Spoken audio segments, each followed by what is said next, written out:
Rachel Anderson stood motionless by the window of her suburban Minnesota home, watching raindrops trace jagged paths down the glass. 2 weeks had passed since Nathan's funeral, yet the hollow ache in her chest remained as fresh as the day he'd collapsed in their garden, his heart giving out without warning after 24 years of marriage. "Mom," Melissa's voice pulled Rachel from her thoughts. Her daughter stood in the doorway, keys in hand, dark circles beneath her eyes matching Rachel's own. At 27, Melissa had her father's analytical mind and Rachel's determination, a combination that had propelled her quickly up the corporate ladder at her marketing firm. "Mr. Winters called again. We need to be at his office in an hour." Melissa's tone was gentle, but edged with the impatience of youth, of someone who believed grief should follow a predictable timeline. Rachel nodded, turning from the window. "I'll be ready in 20 minutes. The drive to the attorney's office passed in silence. Rachel watched familiar landmarks blur through rain-streaked windows, wondering how the world could appear so unchanged when everything inside her had shattered. Nathan had been the steady heartbeat of their family, practical, thoughtful, the engineer who built solutions to every problem. Now she was a widow at 52, with a mortgage, a distant daughter, and a future she couldn't envision. Mr. Winters' office smelled of leather-bound books and furniture polish. The attorney greeted them with the practiced sympathy of someone who regularly navigated others through life's worst moments. Miss Anderson, thank you for coming." He gestured toward the chairs facing his desk. "I know this is difficult, but there are some matters regarding Nathan's estate that require your immediate attention." Rachel barely listened as he reviewed documents she'd already signed, her gaze drifting to the framed diplomas on his wall. Nathan had handled their finances, their legal matters, their long-term planning. She'd been content teaching high school English, grading papers at night while he worked on blueprints beside her. "And finally, there's one more item."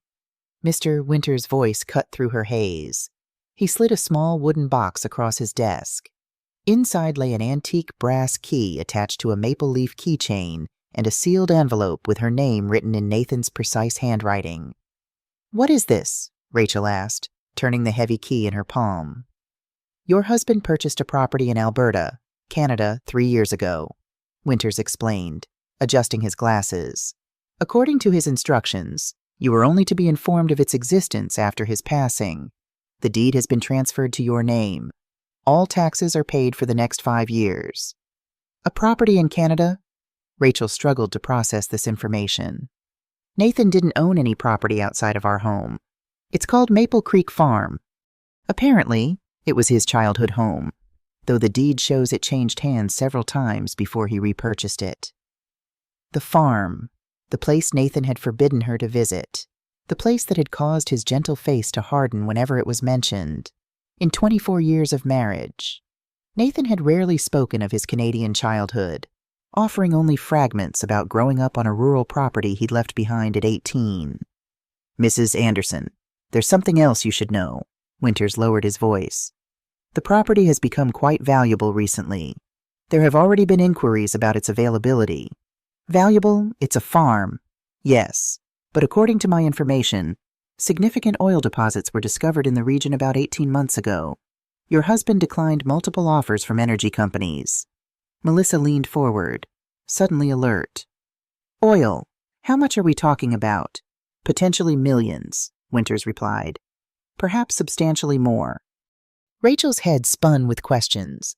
Nathan had never mentioned oil, money, or any property purchase.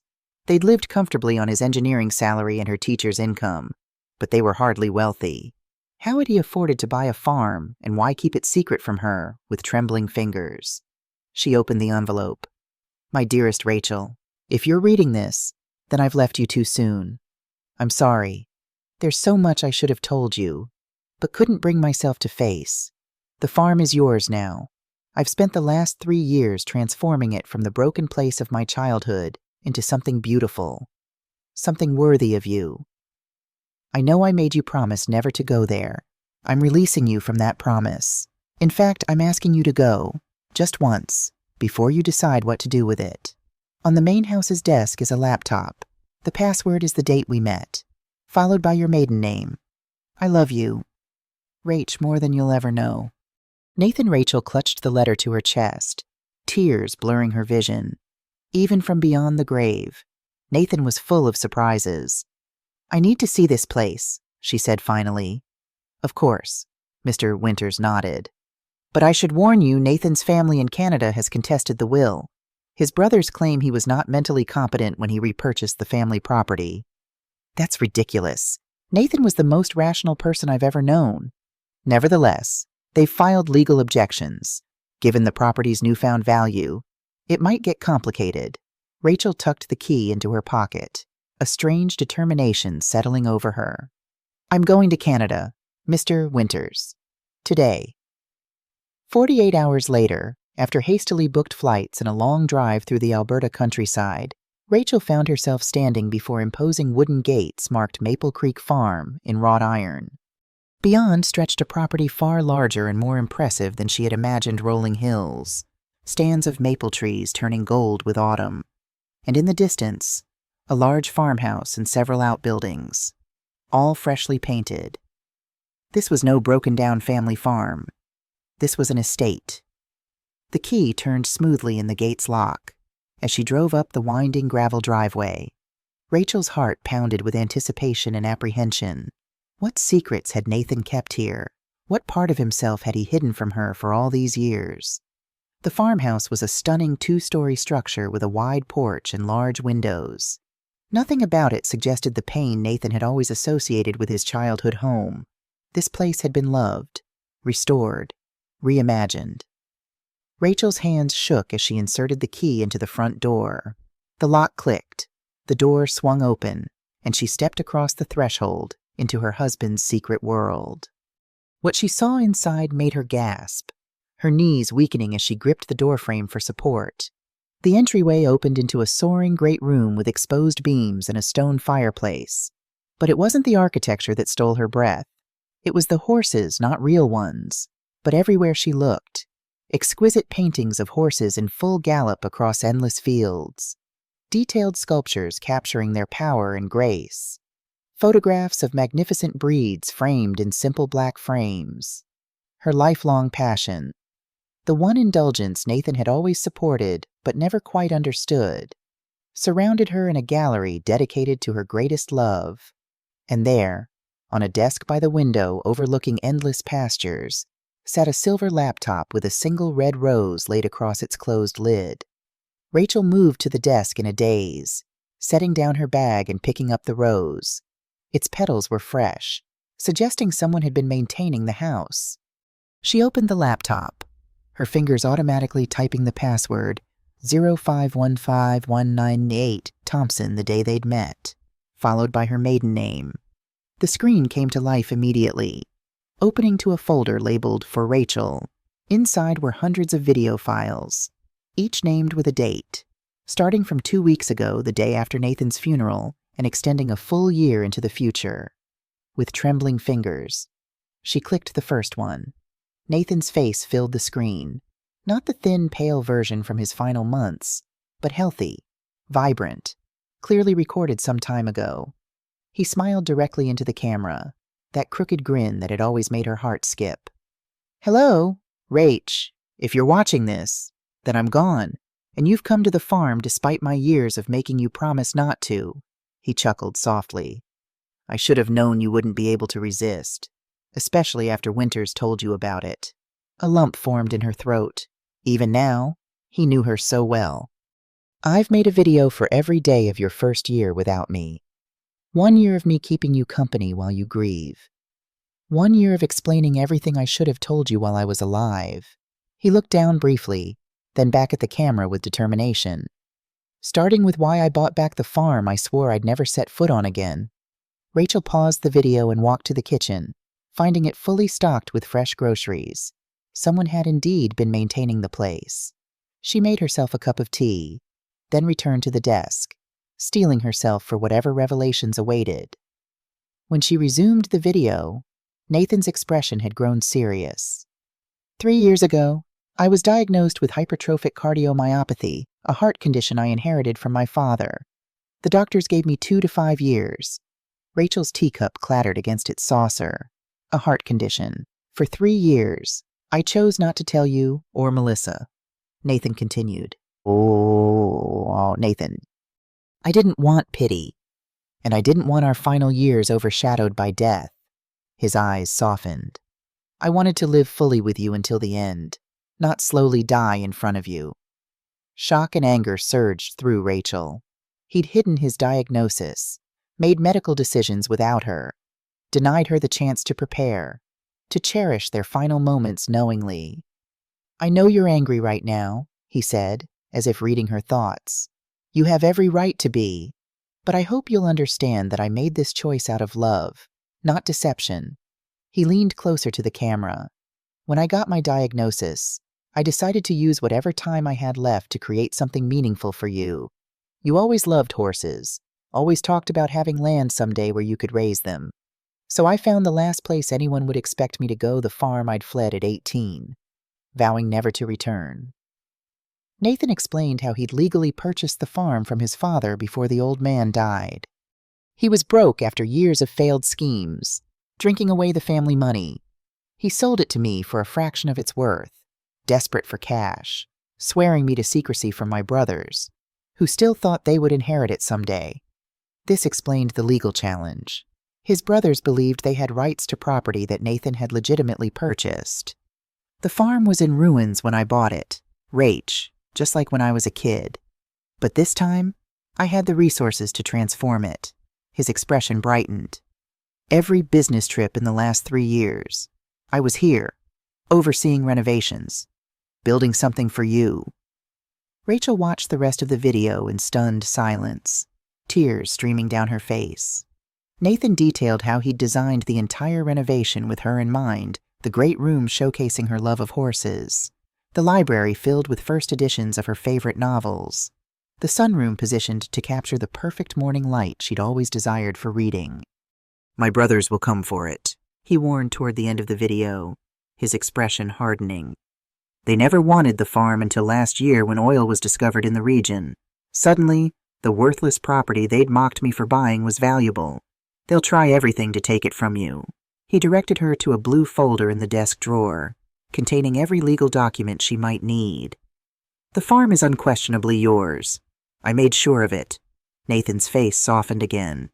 But Rach, whether you keep it or sell it is entirely your choice. I built this place for you, filled it with beauty for you. But I don't want it to become a burden. One last thing, he said. In the stables, you'll find 6 horses, all breeds you've admired over the years. The staff I've hired will continue caring for them whether you're here or not. They're my last gift to you, along with the means to enjoy them. The video ended, freezing on Nathan's smiling face. Rachel sat motionless, overwhelmed by revelations and emotions too complex to untangle. The man she thought she'd known completely had kept secrets, some painful, others breathtakingly beautiful. Outside, the afternoon sun cast long shadows across the property, her property. Tomorrow's video awaited, and with it, more pieces of the man she had loved and was only now beginning to fully understand. Rachel woke early the next morning, momentarily disoriented by the unfamiliar room. Sunlight streamed through gauzy curtains, illuminating walls painted the exact shade of blue she'd always favored. Even here, in a bedroom he'd never seen her occupy, Nathan had anticipated her preferences. After a quick shower, she made her way downstairs, drawn by the scent of coffee. In the kitchen, she found a pot freshly brewed and a note on the counter. Mrs. Anderson, welcome to Maple Creek. Coffee is ready. I'm in the stables whenever you'd like to meet. Samuel Wilson, curiosity piqued. Rachel poured herself a cup and walked onto the back porch. From this vantage point, she could see the full scope of the property, the main house where she stood, a large stable complex to the east, and several other buildings scattered across the landscape. Beyond them, endless pastures stretched toward distant hills. Cradling her coffee, Rachel made her way toward the stables. The morning air carried the earthy scent of horses and fresh hay. Inside, she found 6 magnificent animals in spotless stalls, each more beautiful than the last: an Andalusian, a Frisian, 2 quarter horses, a thoroughbred, and a gentle Appaloosa that nickered softly when she approached. Good morning, ma'am. The voice startled her. A man in his early 60s emerged from a tack room, wiping his hands on a cloth. "I'm Samuel Wilson. Your husband hired me to manage the stables." "Rachel Anderson," she replied, extending her hand. "Though I suspect you already knew that." He nodded, a gentle smile crinkling the corners of his eyes. "Mr. Parker spoke of you often during his visits.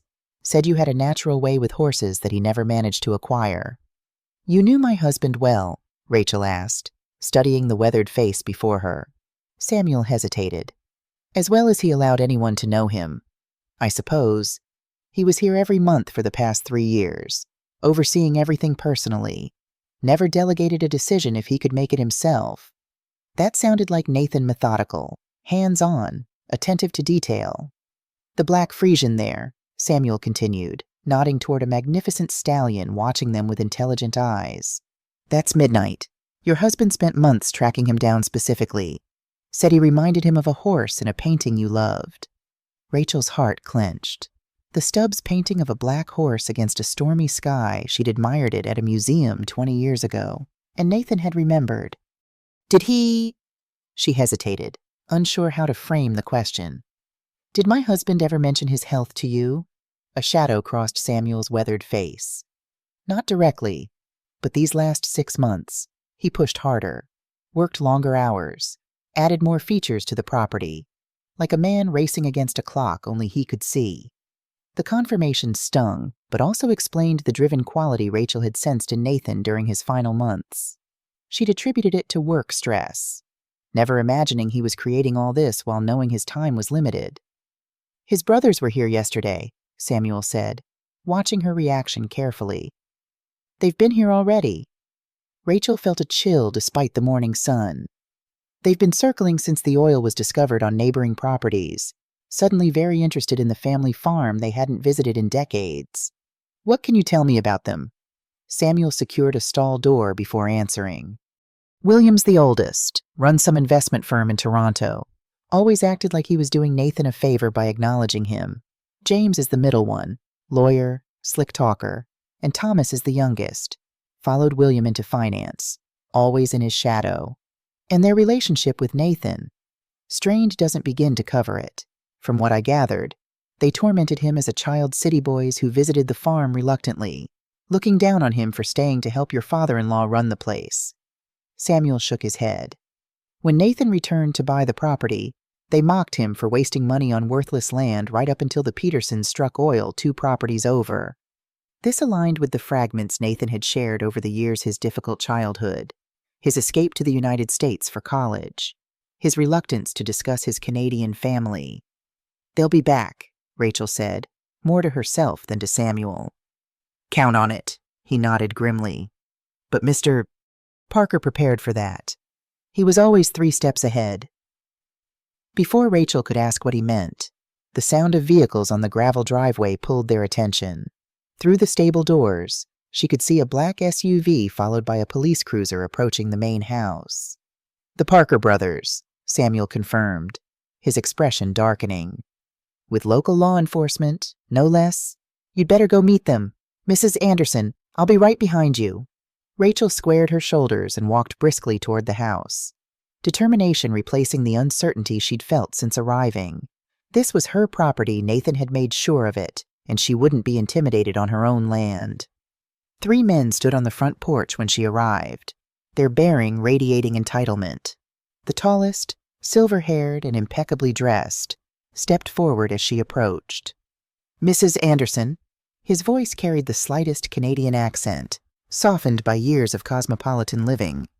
"I'm William Parker, Nathan's older brother. These are our brothers, James and Thomas." Rachel noted the careful phrasing, "our brothers," not "my brothers," a subtle assertion of Nathan's place in their family tree that contradicted the estrangement Samuel had described. "And the officer," Rachel nodded toward the uniformed man standing slightly apart. "Constable Wilson, RCMP," the man introduced himself. "These gentlemen have a court order requesting an inspection of the property as part of an ongoing estate dispute." "I wasn't notified of any court order," Rachel replied calmly. James Parker, leaner than William with sharp features that reminded Rachel uncomfortably of a predatory bird. stepped forward with a document. "The order was issued yesterday. We attempted service, but you weren't present." "I arrived last night," Rachel confirmed, not reaching for the paper. "And I'm not allowing an inspection without my attorney present. I'll be contacting Mr. Winters immediately." William's practiced smile never wavered. "Family property disputes are complicated. Constable, my sister-in-law is understandably emotional and confused. Perhaps if you explain the legal requirements." "Actually," Rachel interrupted, "I'm neither emotional nor confused. I'm a widow standing on property that legally belongs to me, facing 3 strangers who happen to share my late husband's DNA. And I'd appreciate if you'd wait here while I retrieve the documentation that establishes my ownership." Without waiting for a response, Rachel entered the house, returning moments later with the blue folder Nathan had mentioned in his video. She handed it to the constable, who began reviewing its contents with professional thoroughness. The Parker brothers exchanged glances, their confidence visibly wavering as the officer continued reading. "These appear to be in order, Mrs. Anderson," the constable finally said. "A clear deed transfer, properly notarized statements, even certified bank records of the original purchase." He turned to the brothers. "Gentlemen, I don't see grounds for forcing an inspection today. This appears to be a matter for the civil courts." William's face flushed with anger. "This is outrageous. That woman has no right." "That woman," Rachel interjected calmly, "is Nathan Parker's wife, and I have every right to be here." As the men reluctantly retreated to their vehicles, Rachel noticed Thomas, the youngest brother, lingering behind. Unlike his brothers, his expression held something closer to curiosity than hostility. "You should know," he said quietly. "They won't stop. There's too much at stake now." Before Rachel could respond, William called sharply from the SUV, and Thomas hurried to join his brothers. The vehicles pulled away, leaving clouds of dust in their wake. Samuel appeared at her side. "Round 1 to Mrs. Anderson," he observed with quiet approval. "This was just the opening move," Rachel replied, watching the dust settle on the driveway. "They'll be back with something stronger next time." "Then we'd better make sure you're prepared." Samuel's weathered face took on a determined set. "There's something else your husband wanted you to see, something he said to show you only if his brothers made a direct move against your ownership." "What is it? Better if I show you. Meet me at the old barn behind the maple grove in an hour, and Mrs. Anderson." His expression turned grave. "Don't tell anyone where you're going." Rachel spent the next hour exploring the main house, each room revealing new evidence of Nathan's meticulous planning. The kitchen was equipped with the exact appliances she'd once admired in a magazine. The library contained first editions of her favorite novels, arranged chronologically. The sunroom held comfortable chairs positioned to capture the best light for reading. Every detail reflected thoughtful consideration of her preferences, transforming a property she'd never visited into a space that felt tailored to her soul. When the hour was nearly up, Rachel made her way across the property toward the old barn Samuel had mentioned. Unlike the pristine, renovated structures elsewhere, this building retained its original rustic character, deliberately unimproved to appear unimportant. Samuel waited by the weathered doors, his expression grave. "Your husband was a careful man," he said, producing an old iron key. "After his brother's first visit last year, he became even more cautious." The door swung open to reveal an ordinary-looking barn interior hay bales, old farm equipment, dust motes dancing in beams of sunlight filtering through gaps in the walls. Samuel moved confidently to the back corner, shifting several bales to expose a trap door set into the dirt floor. "Your husband installed this entrance last winter," he explained, pulling the heavy door upward to reveal a sturdy wooden staircase descending into darkness. The workers thought they were building a root cellar, curiosity overcoming apprehension. Rachel followed Samuel down the stairs. At the bottom, he flipped a switch, and lights flickered on, revealing a concrete tunnel stretching forward into the earth. "What is this place?" Rachel asked, her voice echoing slightly in the enclosed space. "Your husband called it insurance. I call it genius." Samuel gestured for her to follow as he walked the tunnel. "The Parker brothers think they know the full extent of the property and its value. They don't." The tunnel extended perhaps 50 yards before opening into a large concrete room filled with filing cabinets, a desk with computer equipment, and walls covered with maps and documents. "Welcome to Nathan's war room," Samuel said, a hint of pride in his voice. Everything he collected about his brothers, their business dealings, and the true value of Maple Creek Farm. Rachel moved to the nearest wall where a detailed survey map was pinned, showing not just the farm but surrounding properties for miles. Red markings indicated oil deposit locations with handwritten notes about depth, quality, and extraction challenges. "I don't understand," she said, turning to Samuel. "Nathan knew about the oil. Not at first. He bought this place to renovate for you, pure and simple. But about 18 months ago, when Peterson's land showed oil, he hired geologists to survey Maple Creek secretly." Samuel pointed to the map. "They found something unexpected. The largest deposit isn't under the eastern section where everyone's drilling. It's here, under the western acres that look worthless." Rachel studied the map more carefully, noting the concentration of red markings on the rugged, apparently unusable portion of the property that stretched into the foothills. "The oil company surveys missed it because the formation is unusual deeper and shaped differently than they expected," Samuel continued. "Your husband verified it with 3 independent experts, swearing them to secrecy. So the property is even more valuable than his brothers realize. Exponentially. But that's not all." Samuel moved to a filing cabinet, withdrawing a thick folder. Nathan documented decades of questionable business practices by all 3 brothers: tax evasion, insider trading, misappropriation of client funds, enough evidence to ruin them professionally if it ever came to light. Rachel leafed through the meticulous documentation, recognizing Nathan's thorough approach to problem-solving email printouts, financial records, sworn statements from former employees. He had built an airtight case against his brothers. Why would he collect all this? Samuel sat at the desk, gesturing for Rachel to take the other chair. "He knew they'd come after the farm once he was gone. He wanted you to have leverage." Rachel thought of William's smug confidence, James's legal maneuvering. "He anticipated everything." "Not everything," Samuel said quietly. "He hoped Melissa would stand firmly with you, but his brothers are persuasive, and your daughter never knew the full story of Nathan's childhood." The reminder of her strained relationship with Melissa stung. They'd grown distant in recent years, especially after Melissa moved to Minneapolis for her marketing career. Nathan had been the bridge between them, translating Rachel's practical concerns into terms their daughter could appreciate. Before Rachel could respond, her phone rang Melissa, calling from Minnesota. "Everything okay?" Rachel answered immediately, concerned by the unexpected call. "I just had the strangest conversation," Melissa replied, her voice tense. "A man named William Parker called, claiming to be Dad's brother. He said there's been a misunderstanding about Dad's farm, and that you're refusing to cooperate with a legal process that would benefit everyone." Rachel's grip tightened on the phone. They'd moved faster than she expected. "That's not exactly accurate. He said they're prepared to offer us a generous settlement, 1/3 to you, 1/3 to me, and 1/3 split among Dad's brothers. It sounds reasonable. Mom, Melissa, these men aren't what they seem.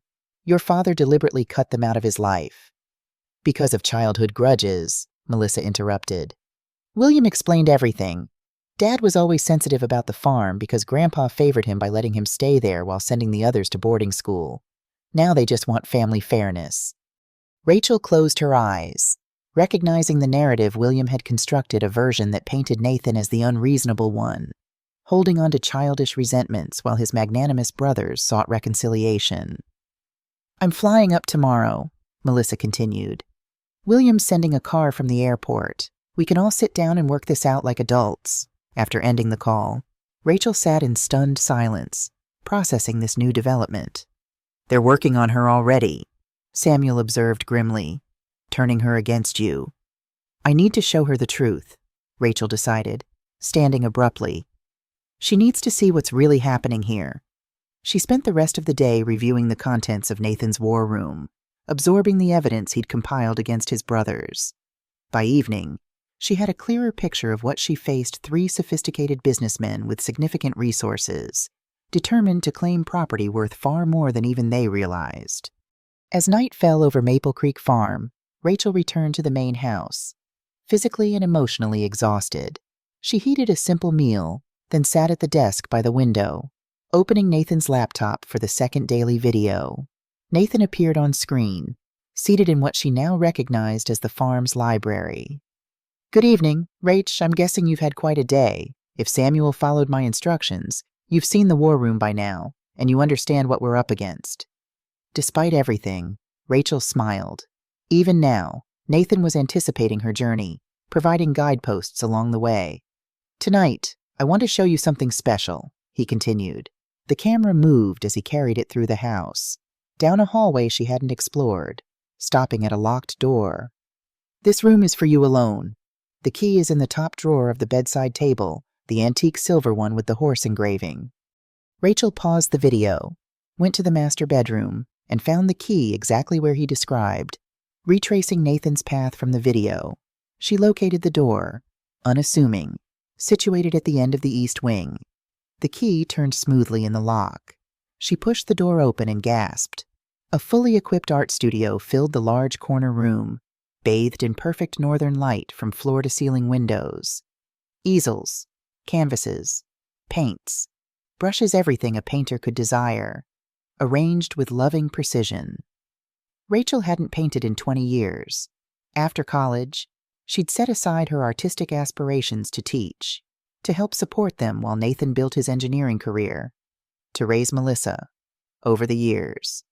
Someday had become a distant dream, then eventually a bittersweet memory of a path not taken. The video continued, Nathan's voice pulling her back to the laptop she'd carried with her. "You gave up so much for us, Rach. Your painting was the first sacrifice. Though you never complained, I always promised myself I'd give it back to you someday." Tears blurred Rachel's vision as she surveyed the studio. The professional grade supplies, the inspiration books stacked neatly on shelves, the north-facing windows that would provide perfect, consistent light. "There's one more thing," Nathan continued. "Check the cabinet below the window seat." Rachel crossed to the cushioned window seat that overlooked the eastern pasture, now golden in the evening light. Below it, built into the wall, was a cabinet she might have missed if not directed to it. Inside lay a flat archival box. With trembling hands, she lifted the lid, then sank to her knees in shock. Her paintings, dozens of them, all the work she'd created in college, the pieces she thought had been lost in their moves over the years. Nathan had preserved them, protected them, kept them safe for 2 decades until he could return them to her in this perfect space. On top lay a small canvas she recognized immediately, her final project before graduation. A self-portrait of a young woman looking forward, eyes alight with possibilities. Nathan had asked to keep it the day she completed it. Tucked beside it was a handwritten note in his precise script. "She's still in there. Rach, the woman who painted with such passion and vision. I've given you the space. The rest is up to you." Rachel clutched the note to her chest, overwhelmed by love and loss in equal measure. Nathan had seen her, truly seen her, in ways she hadn't allowed herself to be seen in years. The sound of vehicles on the gravel driveway pulled her from this emotional moment. Moving to the studio window, she watched 2 cars approach the now familiar black SUV of the Parker brothers, and behind it, a sleek silver Mercedes she recognized instantly. Melissa had arrived, and from the way she emerged from her car and strode confidently toward the brothers, it appeared they had already begun working on her. Her daughter, Nathan's daughter, with her father's dark hair and Rachel's stubborn chin, was smiling and shaking hands with the uncles she'd never met. Whatever fragile peace Rachel had found in Nathan's posthumous gifts evaporated in the face of this new complication. The battle for Maple Creek Farm had just become significantly more personal. Rachel watched from the studio window as Melissa embraced William Parker with the familiarity of old friends rather than newly discovered relatives. The youngest brother, Thomas, stood slightly apart, his expression unreadable as James placed a proprietary hand on Melissa's shoulder, guiding her toward the house. The sound of the front door opening echoed through the quiet farmhouse. "Mom," Melissa called out. "Are you here?" Rachel took a deep breath, tucked Nathan's note into her pocket, and locked the studio behind her. Whatever happened next, that sacred space would remain untouched by the Parker brothers' intrusion. She found them in the great room, Melissa, looking both defiant and uncertain, flanked by the three brothers who had positioned themselves comfortably on furniture Nathan had selected specifically for her. "There you are," Melissa said, her voice carrying a hint of accusation. "I've been trying to reach you all day." "I've been busy," Rachel replied calmly, taking in the tableau before her. "Getting to know the property my husband left me." William Parker rose, extending his hand with practiced charm. "Rachel, I believe we got off on the wrong foot yesterday. We were surprised by your sudden appearance, just as you were surprised by ours." His conciliatory tone didn't match the calculating look in his eyes. Beside him, James and Thomas maintained carefully neutral expressions, though she noticed James clutching a leather portfolio that undoubtedly contained legal documents. "Melissa," Rachel said, ignoring William completely, "I thought we agreed you wouldn't engage with your father's brothers until we'd had a chance to talk." Her daughter flushed slightly. "They called again this morning with a very reasonable proposal. I thought I should at least hear them out in person." Her chin lifted defiantly, the same expression she'd worn as a teenager challenging curfew. "Besides, they're my family too." "Family you didn't know existed until yesterday," Rachel reminded her gently. "Only because Dad kept them from us," Melissa countered. "Just like he kept this whole place secret. Don't you think that's strange? What else was he hiding?" The question hit uncomfortably close to the revelations in Nathan's videos. He had hidden his illness, his property purchase, his reclamation of her artistic dreams for her. But his reasons had been born of love, not deception. "Your father had complicated relationships with his brothers," Rachel said carefully. "He had reasons for the distance he maintained." William gave a dismissive wave. "Ancient history. Siblings clash, especially in difficult families like ours. What matters now is moving forward together." "Exactly." Melissa agreed with the earnestness of someone who believed they were being perfectly reasonable. "Uncle William has explained everything. This farm has been in the Parker family for generations. Dad bought it from Grandpa Parker, but it was always meant to be shared among the brothers eventually." Rachel suppressed a sigh. They'd been working on her for less than a day, and already she was parroting their version of events. "And the sudden interest in the property wouldn't have anything to do with the oil discovery?" she asked mildly. James stepped forward, opening his portfolio. "The mineral rights situation is just one aspect of the complex legal picture. We've prepared a fair settlement offer that honors Nathan's wishes while acknowledging the Parker family's historic claim to the property." "We're prepared to be very generous," William added, placing a grandfatherly hand on Melissa's shoulder.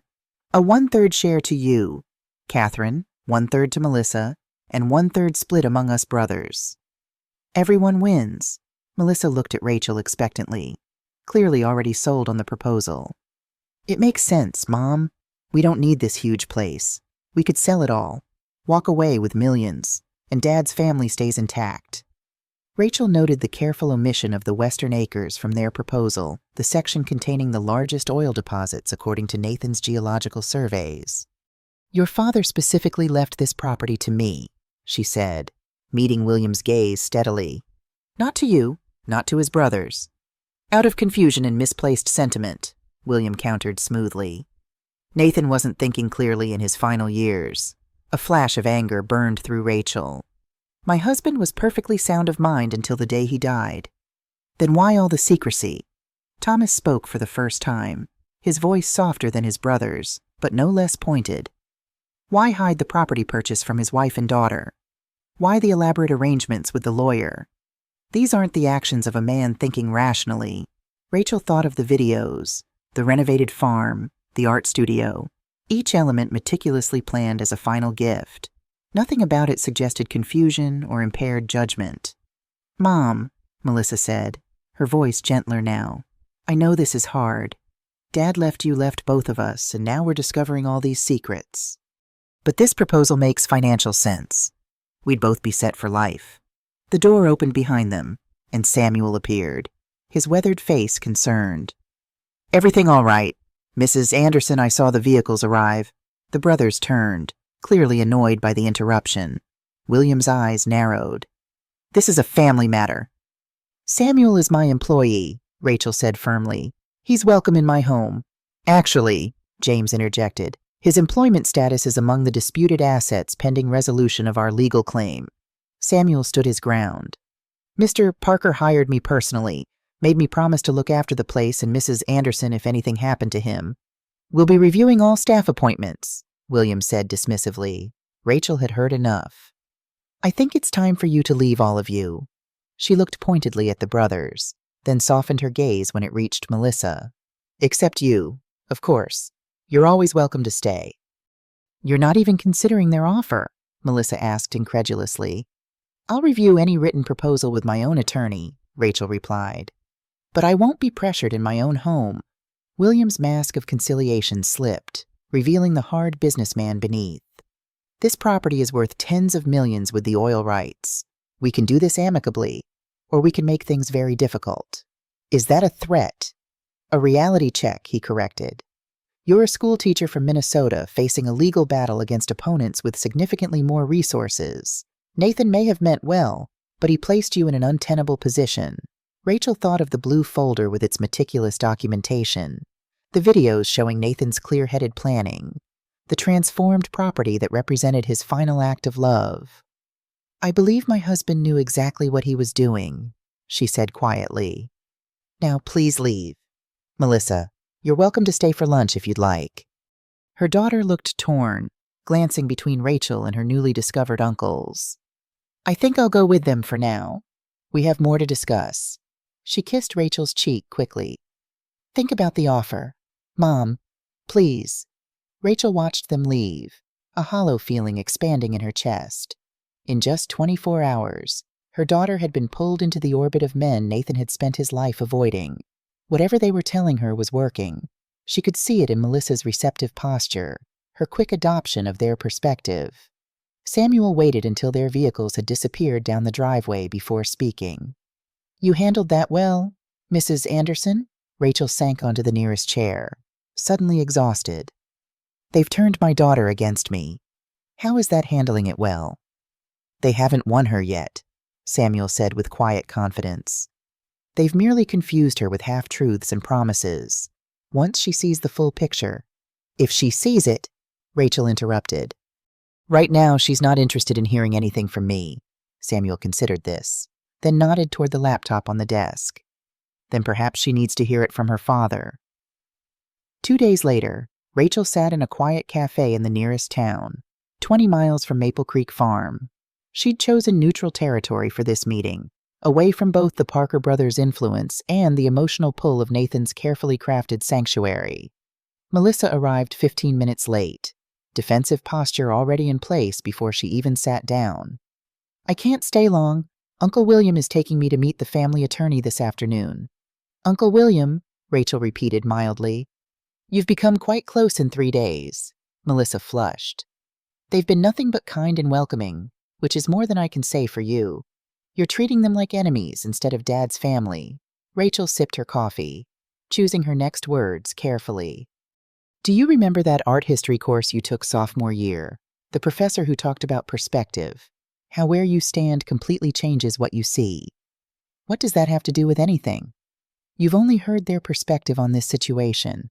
I'm asking you to consider there might be another view your father's... Dad's dead, Melissa said bluntly, pain flashing across her features.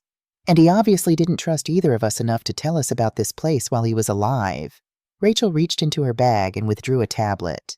Actually, he left something for both of us. What is that? Your father made videos, Melissa, hundreds of them, messages to guide us after he was gone. Her daughter's face paled. Videos. He knew he was dying, Rachel said softly, finally sharing the truth. He was diagnosed 3 years ago with hypertrophic cardiomyopathy. He chose not to tell us, wanted to spare us watching him decline. That's impossible.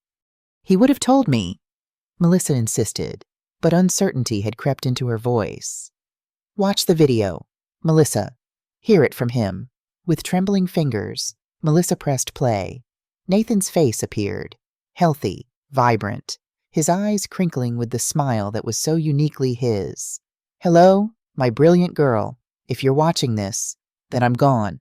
And knowing you, you're probably angry about all the secrets I kept. He chuckled softly. You never did like being kept in the dark about anything, even as a toddler.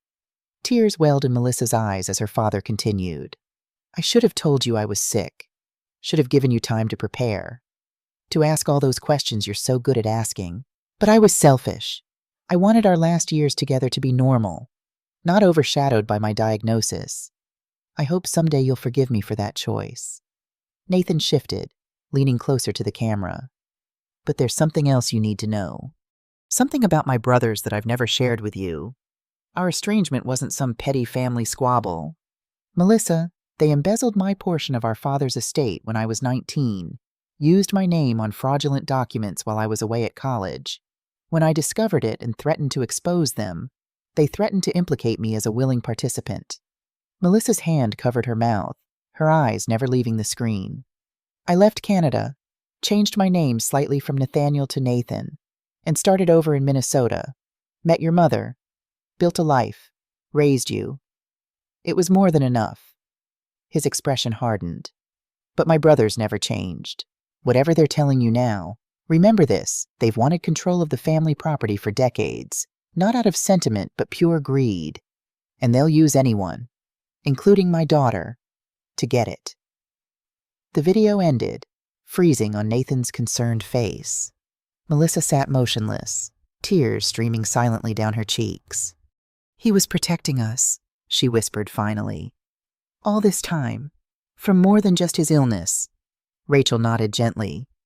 Your uncles aren't the family connection they're pretending to be.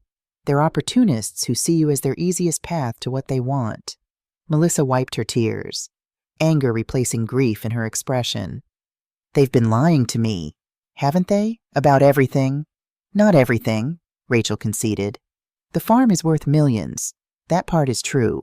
But they haven't told you about the western section they conveniently excluded from their proposal, or the true extent of the oil deposits there. Understanding dawned in Melissa's eyes. They're trying to cheat us. Us, Rachel repeated, hope flickering. Does that mean you're back on my side?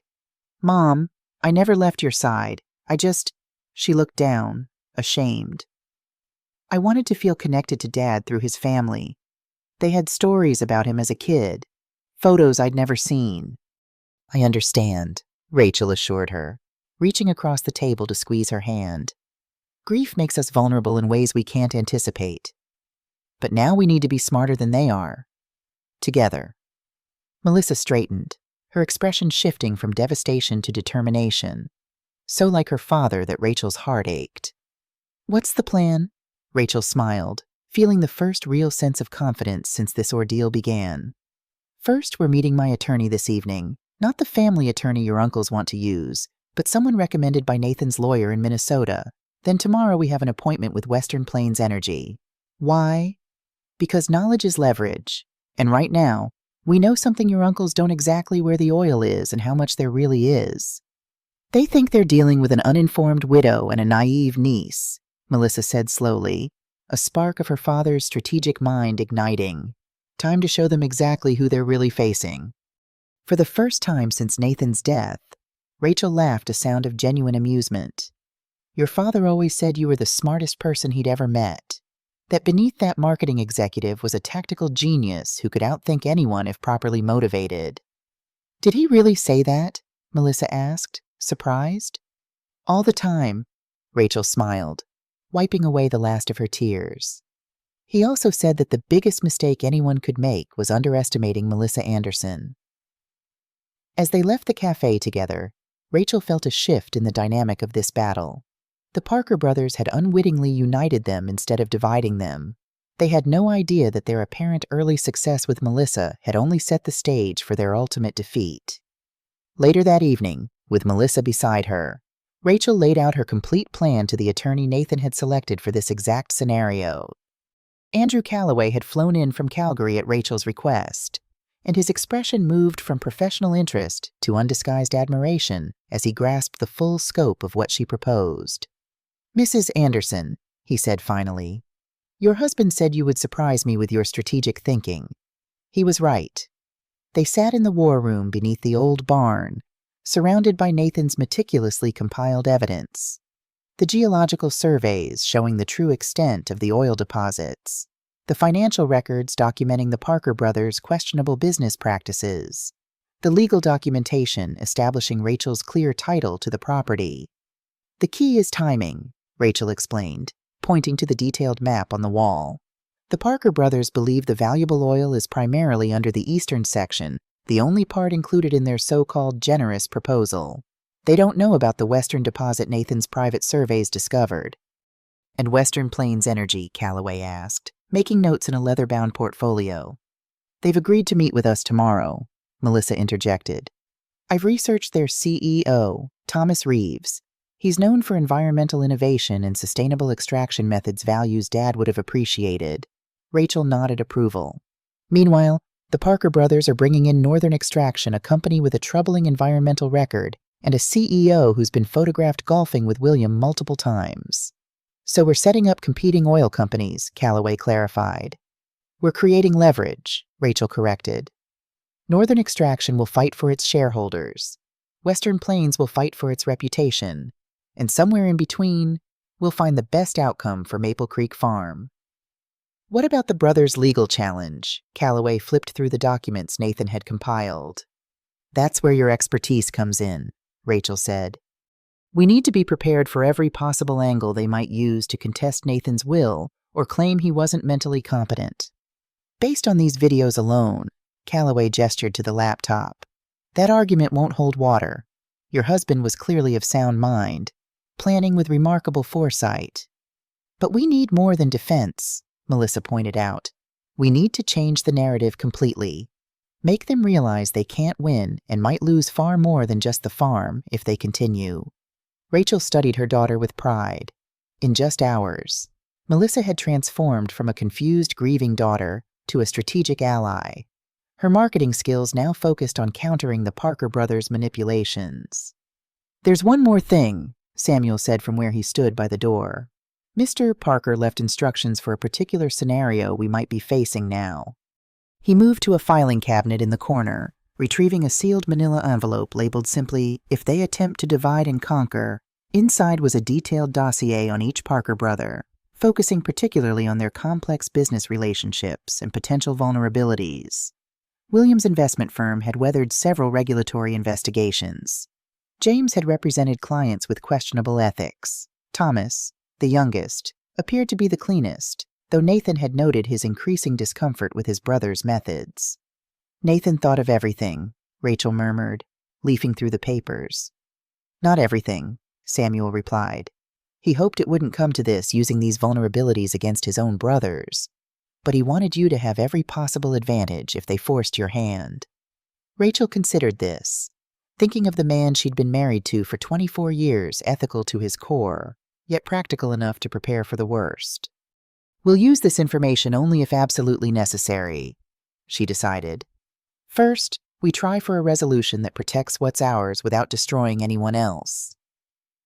As they finalized their strategy into the early morning hours, Rachel felt a strange sense of both loss and discovery.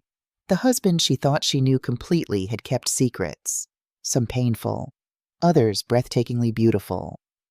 Now she faced a choice: retreat to the safety of her familiar life, or step fully into this unexpected legacy and the battle that came with it. Looking at Melissa working intently beside her, the decision was clear. They would honor Nathan's final gift by protecting it with the same determination and foresight he had shown in creating it. 3 days later, Rachel stood at the window of the great room, watching as a procession of vehicles made their way up the gravel drive. First came the familiar black SUV carrying the Parker brothers, followed by a sleek corporate car she didn't recognize, likely transporting executives from Northern Extraction. Behind them trailed a third vehicle, this one deliberately timed to arrive simultaneously with the others. "They're here," she called to Melissa, who emerged from the kitchen looking professional in a dark blue dress. Her father's watch, one of his most treasured possessions, prominently displayed on her wrist. "Ready?" her daughter asked, nervousness and determination warring in her expression. "Completely," Rachel squeezed her hand. "Remember, let them talk themselves into a corner first." Samuel appeared from the back of the house. The others arrived through the service entrance. "They're set up in the dining room as you requested." The doorbell rang, and Samuel moved to answer it with the practiced deference of a caretaker who knew his role in this carefully choreographed performance. "Good morning, gentlemen. Mrs. Anderson and Miss Melissa are expecting you. This way, please." They entered with the easy entitlement of men accustomed to controlling rooms. William led, followed by James with his ever-present legal portfolio, and Thomas bringing up the rear. Behind them walked a silver-haired man in an expensive suit who radiated corporate authority. "Rachel," William nodded, his smile not reaching his eyes. "We appreciate you agreeing to this meeting. This is Harrison Wells, CEO of Northern Extraction. We thought it might be productive to have an industry expert join our discussion about the property's potential."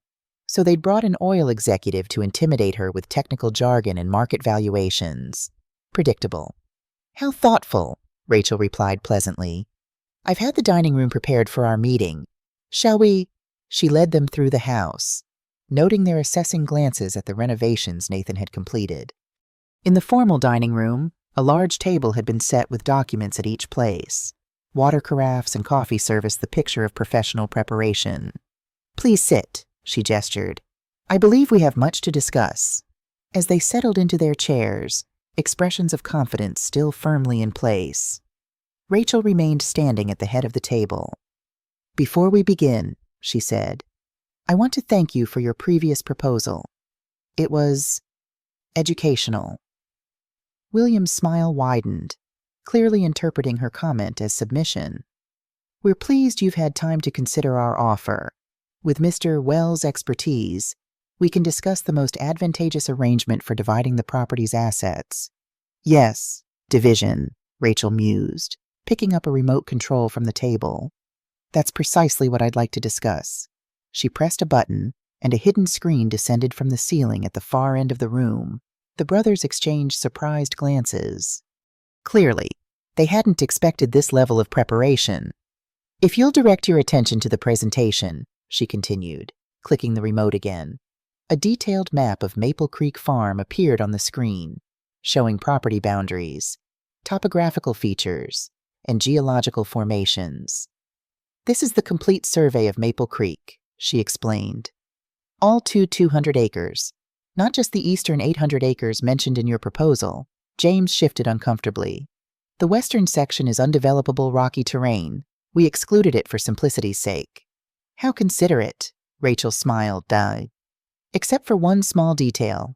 Another click, and the map overlaid with oil deposit locations, the complete geological survey from Nathan's war room, showing the massive reserve beneath the worthless western acres.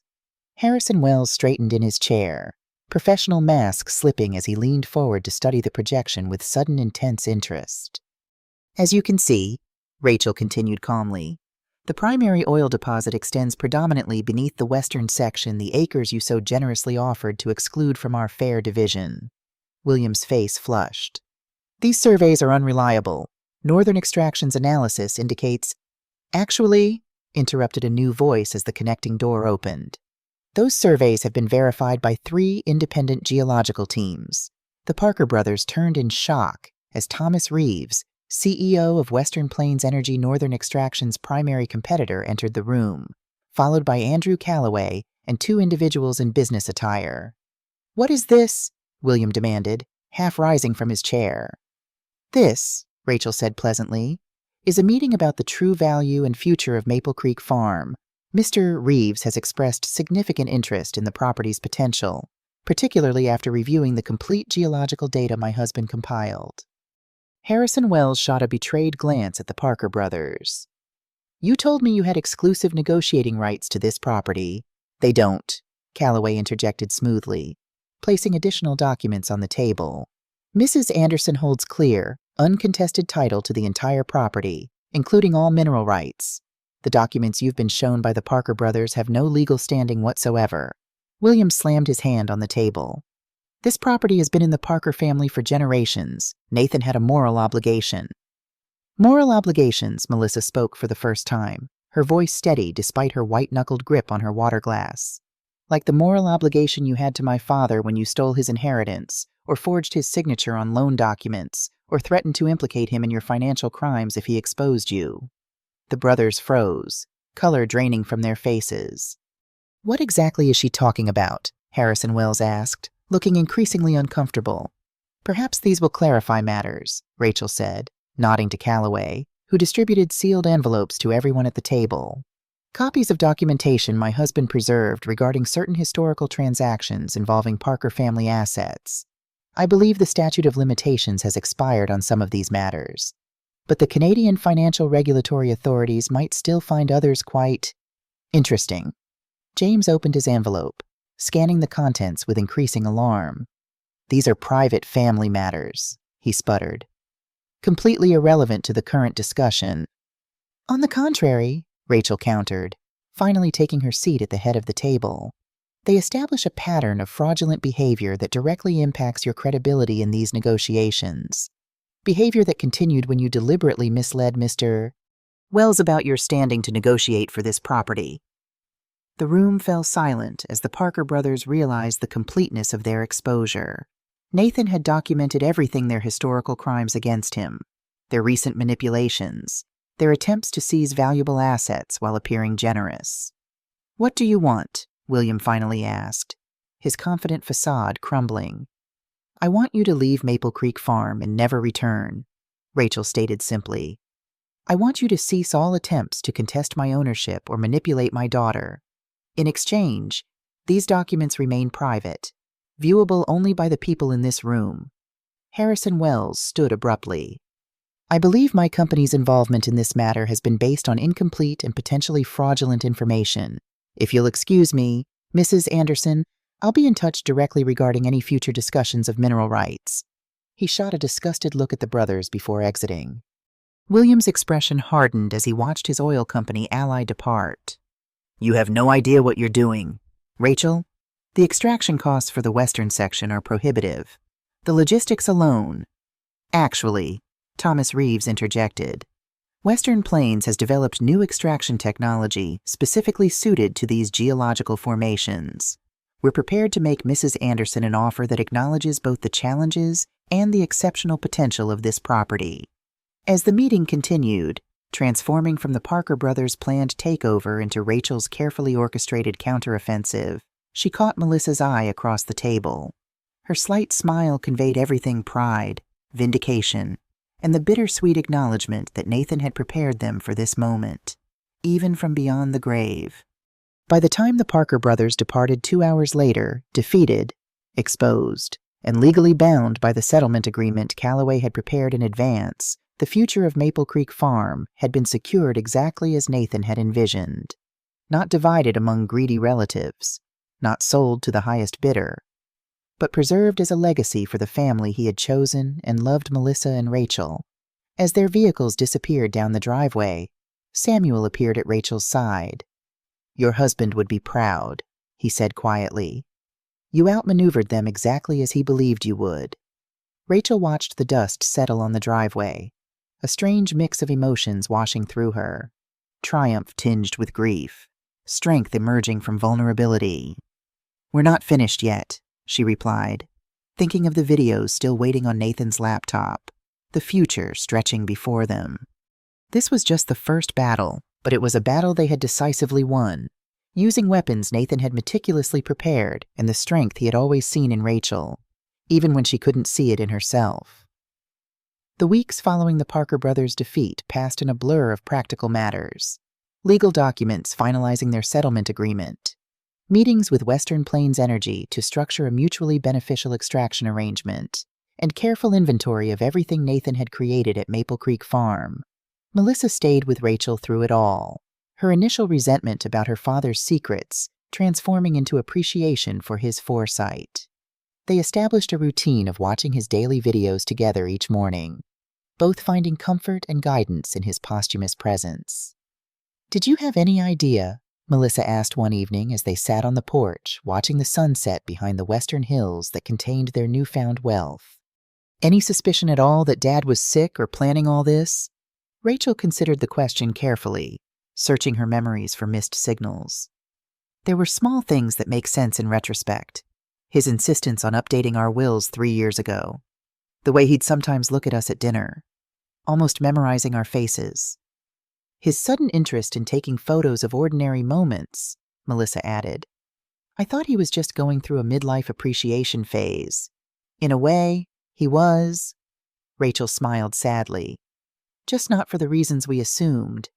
The biggest change was how he stopped putting things off, she continued, sipping her tea. Your father was always a someday person about personal matters. Someday we'd take that trip to Europe. Someday he'd learn to sail. Someday we'd renovate the kitchen. Then suddenly, he started doing things rather than talking about them. Like buying this place. Melissa nodded, understanding dawning. Creating something lasting. Exactly. I attributed it to him finally feeling financially secure enough to indulge some dreams. Rachel shook her head, still coming to terms with the magnitude of what he'd concealed. I never imagined he was racing against time, creating a legacy because he knew he wouldn't be here to see it mature. The Western Plains energy representatives had been shocked when Rachel had outlined her conditions for their access to the oil beneath her property. Rather than selling the mineral rights outright for a lump sum as most landowners did, she had insisted on a structured arrangement that prioritized environmental protection, employed sustainable extraction methods, and established a substantial trust for restoration after the oil was depleted. Mrs. Anderson, their lead negotiator had said, these terms are highly unusual in the industry. Then perhaps the industry needs more unusual terms, she had replied, channeling Nathan's quiet confidence. The oil has been there for millions of years. It can stay there until we agree on responsible methods to retrieve it. To her surprise, Thomas Reeves, the CEO, had been intrigued rather than deterred by her approach. Your husband mentioned you were an environmental science major before switching to literature, he'd noted. He said you'd insist on doing this right, not just profitably. Another piece of Nathan's planning revealed. He'd clearly been in communication with select industry leaders, laying groundwork for negotiations he knew would follow his death, 1 month after claiming her inheritance. Rachel stood in the art studio Nathan had created, sunlight streaming through the north-facing windows, illuminating a blank canvas on the easel.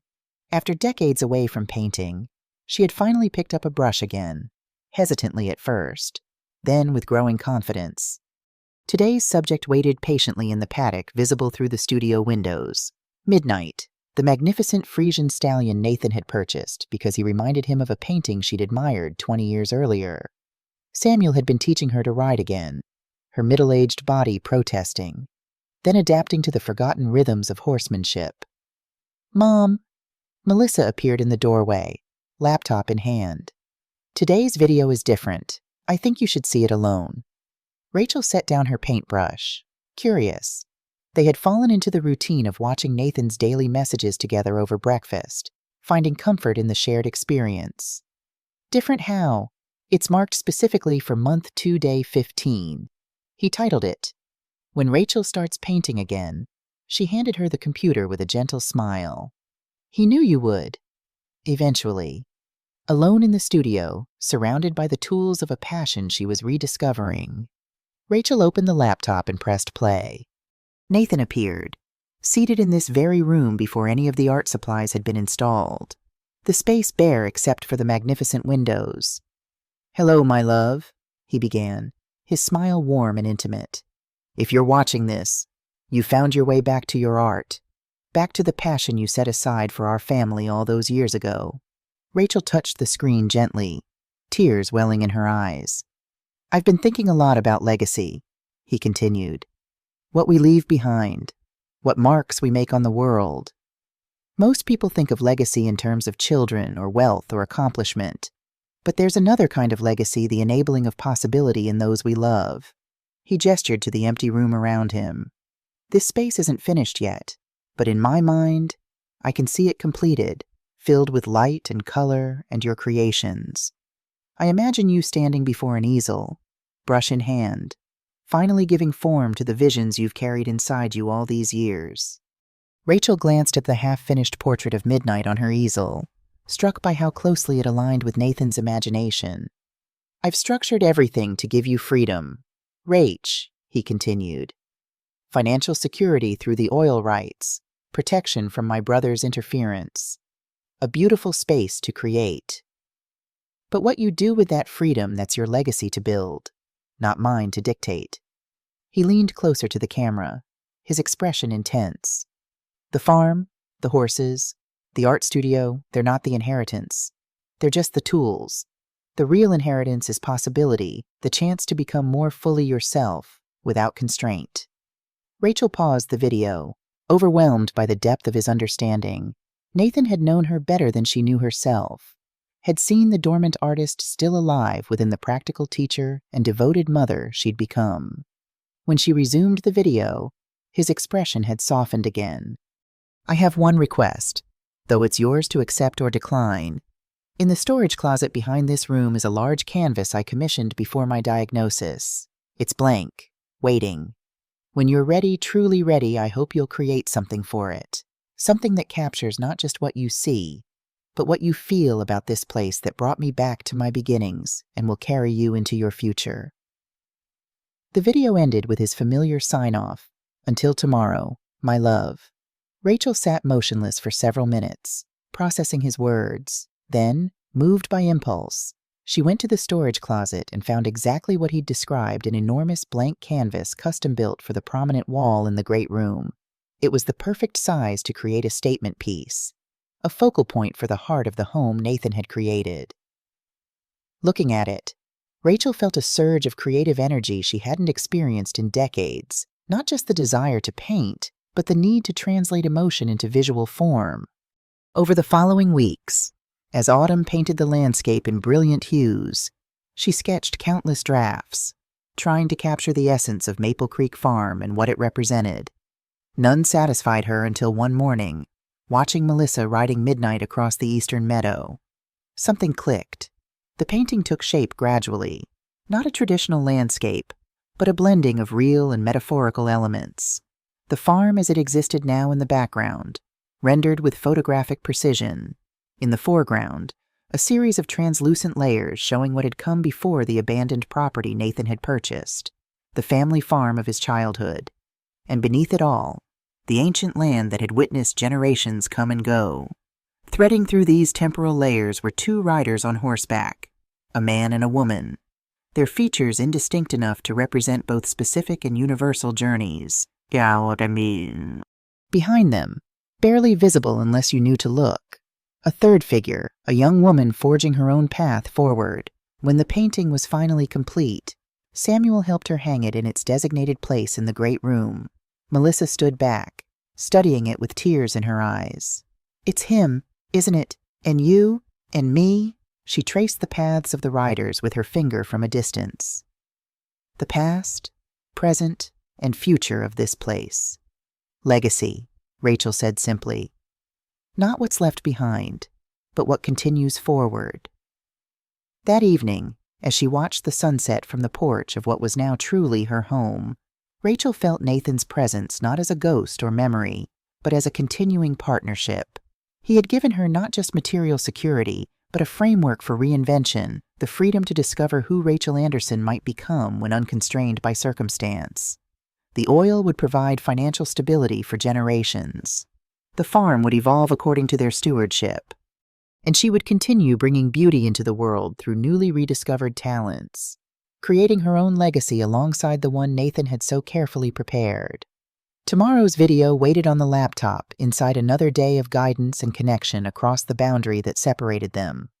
But increasingly, Rachel found herself looking forward rather than back, grateful for his foresight, but eager to write the next chapters of this unexpected story herself. The forbidden farm had become hallowed ground, not a place of secrets and pain, as Nathan had once known it, but a sanctuary of possibility, his final and greatest gift to her. Winter descended on Maple Creek Farm with dramatic beauty. Pristine snowfall blanketed the rolling pastures. Ice crystals formed delicate patterns on the windows, and smoke curled from the stone chimney into the crisp Alberta sky. Rachel had decided to stay through the season rather than return to Minnesota, drawn to experience the full cycle of seasons on this land that had become her unexpected home. Melissa had reluctantly returned to her life in Minneapolis, her marketing firm unwilling to extend her leave of absence indefinitely. Their daily video ritual continued via FaceTime, the three of them still connected, Melissa in her urban apartment, Rachel in the farmhouse living room, and Nathan's recorded presence binding them across time and space. "The Western Hills are particularly beautiful after fresh snow," Nathan remarked in today's video, filmed exactly 1 year ago in the same room. "If Samuel has kept up the maintenance on the snowmobile in the equipment barn, take it out to the ridge overlooking the valley. The view at sunrise is worth the early wake-up call." Rachel smiled at his continuing ability to anticipate her experiences. Just yesterday, Samuel had mentioned the snowmobile and offered to show her the winter trails Nathan had mapped out across the property. 6 months had passed since she'd confronted the Parker brothers. True to their agreement, they had maintained their distance, though her attorney occasionally forwarded communications from their legal team technical questions about property boundaries as Western Plains Energy began preliminary work on the eastern edge of the farm. The oil extraction project was proceeding with deliberate care, the company honoring their unusual arrangement that prioritized environmental protection over rapid profit. Thomas Reeves had become an unexpected ally, his initial business interest evolving into genuine respect for the sustainable approach Nathan had envisioned and Rachel had insisted upon. Her phone rang, pulling her from these thoughts. Melissa's name flashed on the screen. "Everything okay?" she answered immediately, concerned by the unexpected call. Their daily video chat wasn't scheduled for several hours. "I'm not sure," Melissa replied, her voice tense. "I just had a strange visit from Uncle Thomas." Rachel's grip tightened on the phone. "Thomas, what did he want officially?" "He came to apologize for his role in trying to manipulate me against you." She paused. But something felt off about the whole conversation. He kept asking subtle questions about the farm, whether I visited often, if I'd noticed any unusual activity around the property. "Did you tell him anything?" "Of course not. I kept my responses vague and non-committal." Her voice lowered. "Mom, I think they're planning something. This felt like reconnaissance." A chill that had nothing to do with the winter temperature ran through Rachel. The Parker brothers had been suspiciously quiet these past months. Too quiet, perhaps, for men accustomed to fighting for what they wanted. "I'll alert Samuel and increase security," she assured her daughter. "And I'll have Andrew contact their lawyers with a reminder about the terms of our agreement." "There's something else," Melissa added hesitantly. "Thomas mentioned that William has been ill, some heart condition requiring surgery. He tried to play on my sympathy, suggesting that family should come together in difficult times. The same heart condition that had taken Nathan the genetic hypertrophic cardiomyopathy he'd inherited from his father. Rachel wondered if William had hidden his diagnosis from his brothers, just as Nathan had concealed his from them. "Be careful, Melissa. This could be legitimate, or it could be another manipulation tactic." "That's what I thought," she sighed. "I hate being suspicious of every interaction with Dad's family. It shouldn't be this way." After ending the call, Rachel walked to the window overlooking the snow-covered driveway, unease settling in her stomach. The Parker brothers had proven themselves ruthless and deceptive. Their apparent retreat might simply be strategic regrouping. She called Samuel immediately, relaying Melissa's concerns. His response was characteristically calm, but resolute. "I'll alert the security team and check the perimeter surveillance," he assured her. "We installed those systems for exactly this scenario." Another of Nathan's precautions, discreet but comprehensive security throughout the property, with cameras monitoring all access points and motion sensors covering the most vulnerable approaches. At the time, Rachel had thought it excessive. Now, she was grateful for his foresight.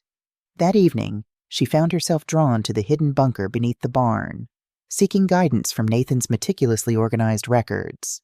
If the Parker brothers were planning another attempt to claim Maple Creek Farm, perhaps he had anticipated this scenario as well. In the concrete room filled with filing cabinets and maps, she searched for anything related to continued threats post-settlement. In the bottom drawer of Nathan's desk, she found a folder labeled simply, "If they return," in his precise handwriting. Inside was a detailed contingency plan steps to take if his brothers violated the agreement, including pre-drafted legal injunctions, contact information for Canadian authorities who had investigated their past financial dealings, and, surprisingly, a sealed letter addressed to William Parker. A note in Nathan's handwriting was paper-clipped to the envelope. "A last resort. Only deliver if absolutely necessary. What had her husband written to his estranged older brother that he considered so potentially powerful or damaging that it should only be used in extremis? The envelope was sealed. The contents a final mystery Nathan had left for her to uncover only if circumstances demanded it. She returned to the main house, the sealed letter secure in her pocket, her mind turning over possibilities and strategies. Outside, gentle snow began falling again, adding another pristine layer to the winter landscape. The next morning, Samuel knocked on her door as she was finishing breakfast. "We have visitors," he announced, his expression grave. "All 3 Parker brothers, plus 2 men I don't recognize, at the gate." Rachel moved to the great room window, which offered a view of the entrance gates in the distance. 2 vehicles waited there, the familiar black SUV and a more modest sedan. "What do you think they really want?" she asked Samuel. "Nothing good," he replied bluntly. "But refusing to see them might provoke whatever they're planning. Better to control the encounter on our terms." Rachel considered this, hand unconsciously touching the letter in her pocket. "Have security stay alert, but not visible. Let them approach the main house only. No access to other buildings." As Samuel went to convey these instructions, she called Andrew Calloway to inform him of the unexpected visit, then Melissa to warn her that her uncles had appeared at the farm less than 24 hours after Thomas's casual visit to her. "Do you want me to come?" her daughter asked immediately. "I can be on the next flight." "No," Rachel decided. "Stay where you are. This might be exactly what they want to get both of us here, isolated from our legal support system." Through the window, she watched the gates open, allowing the 2 vehicles to proceed up the long driveway. Steeling herself, she went to her bedroom to retrieve one additional item Nathan had left for precisely this type of confrontation, a small digital recorder disguised as a decorative brooch. Whatever the Parker brothers wanted, she intended to have a record of every word. When the doorbell rang, Rachel was waiting in the great room, seated calmly in the armchair facing the entryway, the recorder pinned to her sweater, the mysterious letter secure in her pocket. Samuel answered the door with professional courtesy, ushering in their unwelcome visitors. William entered first, looking noticeably thinner than at their last encounter, his complexion grayish beneath his tan. James and Thomas followed, their expressions carefully neutral. The 2 strangers brought up the rear, one carrying a medical bag, suggesting he was a physician, the other holding a leather portfolio similar to those favored by legal professionals. "Rachel," William nodded in greeting, his voice lacking its usual commanding tone. "Thank you for seeing us without an appointment." "Family always seems to arrive unexpectedly," she replied mildly. "Please sit. Samuel, would you bring coffee for our guests?" as they arranged themselves on the sofas opposite her chair. Rachel noted the tension in their postures, the way James kept glancing at William with poorly concealed concern. Whatever had brought them here centered on the eldest Parker. "I'll be direct," William began once Samuel had departed for the kitchen. "I've been diagnosed with the same heart condition that took Nathan hypertrophic cardiomyopathy. It runs in the family." So Melissa's information had been accurate. Rachel maintained a neutral expression, waiting for him to continue. "My condition is advanced. The specialists give me 6 months without intervention, possibly years with the right treatment." He gestured to the man with the medical bag. "This is Dr. Harmon, my cardiologist, and Mr. Pearson, my personal attorney." "I'm sorry to hear about your health challenges," Rachel said carefully, "but I'm not clear on why this brings you to Maple Creek Farm." William exchanged glances with his brothers before continuing. "I need a heart transplant, Rachel. But there's a complication. Our family has a rare blood type and tissue markers that make finding a compatible donor extremely difficult." A creeping suspicion began forming in Rachel's mind. "That sounds challenging. But again, why come to me with this?" "Because, Doctor," Harmon interjected professionally, "based on the medical records we've reviewed, your late husband would have been a perfect donor match for William, and given the genetic factors involved, there's a significant probability that your daughter might be compatible as well." The audacity of their request hit Rachel like a physical blow. They wanted to test Melissa to use her daughter's body as a potential source of salvation for the man who had tried to steal her inheritance and turn her against her mother. "You want my daughter to be tested as a potential donor for you," she clarified. making sure the recorder captured every word of this extraordinary conversation. Just preliminary blood work to check compatibility. James jumped in smoothly. Nothing invasive at this stage. And if she matches, Rachel pressed. What then? Then we would hope she might consider becoming a living donor, William replied. The procedure allows for partial liver transplantation with minimal risk to the donor. Her liver would regenerate completely within months. Rachel sat in stunned silence, marveling at their breathtaking entitlement. After attempting to manipulate, deceive, and defraud them, they now expected her daughter to undergo major surgery for a man she barely knew, a man who had tried to turn her against her own mother. Let me understand correctly, she said finally, her voice steady despite her internal turmoil. You tried to steal this property from me, attempted to turn my daughter against me with lies and half-truths, and now you're here asking if she'll undergo surgery to save your life. William at least had the grace to look uncomfortable. I understand how this appears, but we're still family. Rachel. Blood connects us whether we choose it or not. Blood, Rachel repeated thoughtfully, remembering Nathan's videos, his painful history with these men, his determination to protect Melissa and her from their toxic influence. You're right about one thing. William, blood does connect us, but not in the way you think. She withdrew the sealed letter from her pocket, noting the flash of recognition in William's eyes. Nathan left this for you, with instructions to deliver it only if absolutely necessary. I believe this qualifies. William stared at the sealed envelope in her hand, recognition and apprehension flickering across his drawn features. Nathan wrote to me. Apparently, he anticipated that even a legal settlement wouldn't keep you away permanently. She held the letter, making no move to hand it over yet. He prepared for every contingency, including this one. An uncomfortable silence fell over the room. Dr. Harmon shifted awkwardly, clearly sensing he'd been brought into something more complex than a straightforward medical consultation. The Parker brothers exchanged glances, some unspoken communication passing between them. Before I give you this, Rachel continued, I want absolute clarity about what you're asking. You want my daughter, the same young woman you manipulated and lied to 6 months ago, to undergo medical testing and potentially major surgery to save your life. It sounds callous when you phrase it that way, James interjected.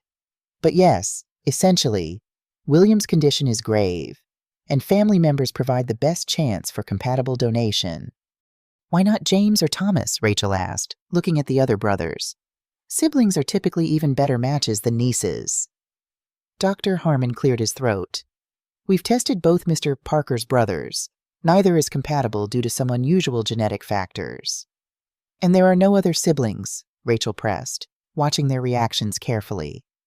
No other family members who might be suitable donors. Another significant glance between the brothers.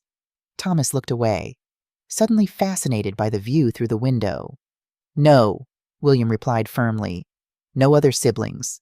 Rachel nodded slowly, then handed him Nathan's letter. I think you should read this before we continue this conversation. With slightly trembling hands, William broke the seal and unfolded the pages inside. His eyes moved across the first few lines, then widened in shock. Color drained from his face as he continued reading, the pages shaking visibly in his grasp. James leaned forward. William, what is it? But William didn't respond, completely absorbed in Nathan's words. When he finally looked up, his expression had transformed the confident businessman replaced by a man confronting ghosts he'd thought long buried. How long have you known? He asked Rachel hoarsely. I only know that Nathan left this for you, with instructions that it contained information you might need someday. She met his gaze steadily. What exactly did my husband write? William handed the letter to James, who began reading with Thomas, looking over his shoulder. Their expressions shifted in near unison from curiosity to disbelief to something approaching horror. This can't be true, James said finally, looking at William. Father would have told us. Would he? William laughed bitterly. The same father who pitted us against each other our entire lives, who played favorites depending on his mood, who took pleasure in holding secrets over our heads. Rachel watched this exchange with growing curiosity. Whatever Nathan had revealed in that letter had clearly shaken the brothers to their core. Perhaps, she suggested quietly, someone should tell me what my husband wrote. William seemed to remember her presence, his gaze refocusing on her with new awareness. Nathan wasn't our half-brother. He was our full brother. This made no sense. I don't understand. Your father remarried after your mother died, giving birth to him. That's why there was such an age gap between you. That was the story Nathan had told her about his family. That was the story we all believed, William confirmed. But according to this letter, Nathan discovered the truth while researching his heart condition. Our mother didn't die in childbirth. She left our father when Nathan was an infant, unable to tolerate his abusive behavior any longer. Father created the story about her death to avoid the scandal of abandonment and to punish her by erasing her completely. But that's not all, James continued, his legal precision reasserting itself even through his shock. Nathan discovered that our father had another family, a relationship that began before our mother left and continued for decades after. A woman in Saskatoon with whom he had 2 more children. Now Rachel understood the significance. 2 more Parker siblings, a brother and sister, both in their 40s now. William confirmed, scanning the letter again. Both sharing our rare blood type and genetic markers according to medical records Nathan somehow obtained, and likely unaware of their connection to us. I'm surmising Nathan found them but didn't contact them, Rachel said, the pieces falling into place. He simply confirmed their existence and medical compatibility. William nodded slowly. According to this, he even had their contact information verified annually through a private investigator, ensuring it remained current. In case, Rachel began, in case one of us ever needed what you're asking of Melissa now, she finished for him. A compatible donor from family you never acknowledged. The irony was breathtaking. The Parker brothers had come to ask her daughter, the niece they had tried to manipulate and defraud, for potentially life-saving organ donation, while completely unknown siblings existed who might provide the same medical match. There's more, Thomas said quietly, having taken the letter from James.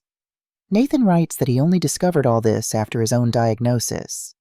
He was already planning Maple Creek Farm for you, Rachel, but learning about these other siblings solidified his resolve to break completely from the Parker family legacy of secrets and manipulation. He writes that he wanted to create something honest and transparent to leave behind, something built on love rather than obligation. Tears pricked at Rachel's eyes as she recognized her husband's values in those words. Even from beyond the grave, he was teaching all of them about integrity and truth. So, she said finally, it seems you have alternatives to approaching my daughter, 2 half-siblings who share your medical markers. Strangers, William protested weakly. We don't even know these people. And whose fault is that? Rachel countered. Your father chose to keep them secret. You and your brothers chose to treat Nathan as less worthy than yourselves. Now you face the consequences of those choices. Dr. Harmon cleared his throat again. Forgive me, but from a medical perspective, any potential donor should be contacted quickly. Mr. Parker's condition is deteriorating rapidly. Rachel considered the man before her William Parker, once powerful and intimidating, now diminished by illness and the collapse of his family mythology. Despite everything he had done, she couldn't find satisfaction in his suffering. Nathan wouldn't have wanted that. The contact information for your half-siblings, she said. Is it included in the letter? William nodded mutely. Then I suggest you begin there, she told him. Not with demands, but with humility and truth. Tell them who you are. Explain your medical situation and give them the choice that should be theirs to make, just as such a choice would be Melissa's alone, not mine. Not yours if you had approached her with honesty from the beginning. And if they refuse, James asked, then Melissa can decide for herself if she wishes to be tested, Rachel replied. But she'll make that decision with complete knowledge of all facts and alternatives. No manipulation, no pressure, no lies. The Parker brothers absorbed this in silence. The family resemblance between them and her late husband suddenly more apparent in their chastened expressions. Nathan had had their same strong jawline, the same deep-set eyes, features she now noticed with new clarity. We'll go, William said finally, rising with effort from the sofa. Thank you for this. He gestured to the letter, which Thomas carefully folded and returned to the envelope. As Samuel showed them out, Rachel remained seated, processing the unexpected revelation and its implications. Nathan had known he had other siblings, family members who might have welcomed him, who shared his biological heritage, yet he had chosen to keep that knowledge in reserve, using it only as protection for Melissa and Rachel after he was gone. That evening, as snow fell gently outside the windows of Maple Creek Farm, Rachel opened the laptop for the day's video from Nathan. His familiar face appeared on the screen, recorded exactly a year ago in this very room. "Hello, my love," he began, his smile warming her across time. "If I've calculated correctly, today might be the day my brothers finally play their medical card. They've known about my condition for years. Our father made sure to inform them when I was first diagnosed as a teenager, though they never offered help," she gasped softly, once again astonished by his foresight.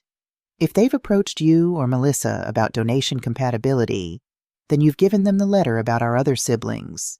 His expression grew thoughtful. "I considered contacting them myself many times over the years, but their lives were established, their family complete. I questioned my right to disrupt that with ancient history and biological connections that might mean nothing to them." He leaned closer to the camera. "The truth is, Rach family isn't about blood. It's about choice. I chose you and Melissa as my family. I hope whoever William and the others approach will be allowed the same freedom of choice to help or not, to connect or not, without manipulation or obligation." As the video continued, Nathan sharing his thoughts on family and legacy with characteristic thoughtfulness, Rachel felt a sense of completion settling over her. The Parker brothers had come seeking to use Melissa as a means to an end, just as they had always used Nathan. Instead, they had been forced to confront the tangled web of secrets their father had woven, and the consequences of their own choices. Whether they would reach out to their newly discovered siblings with genuine openness or the same manipulative tactics they'd always employed remained to be seen. But that was no longer Rachel's concern, or Nathan's, or Melissa's. They had broken free of the toxic Parker family dynamics, claiming their own legacy through Maple Creek Farm and the life they were building here. 1 month later, a letter arrived addressed to Rachel. The return address was from William Parker's office in Toronto, but the handwriting wasn't his. Inside was a brief note on expensive stationery, "Mrs. Anderson. I wanted to thank you for sharing Nathan's letter with my brothers last month. The information it contained led us to Jennifer and Michael Collins and Saskatoon siblings we never knew existed.